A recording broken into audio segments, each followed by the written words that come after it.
from mathemaths.com.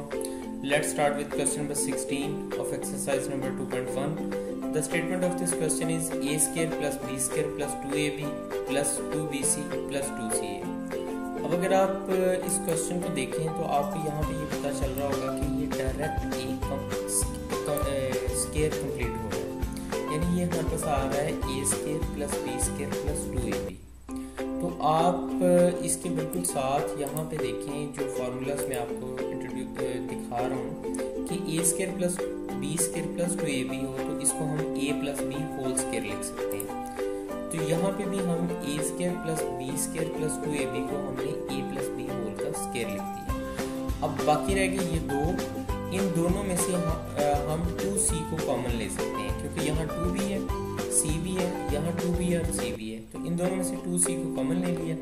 बाकी हमारे पास यहाँ पे अंदर बचा, यहाँ पे b रह गया, यहाँ पे a रह गया, तो b प्लस a को हम a प्लस b भी लिख सकते हैं। अब अगर आप यहाँ पे देखें तो आपको अंदाजा हो रहा होगा कि यहाँ पे a प्लस बी इधर भी है और यहाँ a प्लस बी का स्क्वायर है। तो a प्लस बी के स्क्वायर का क्या मतलब है? इसका ये मतलब है a प्लस बी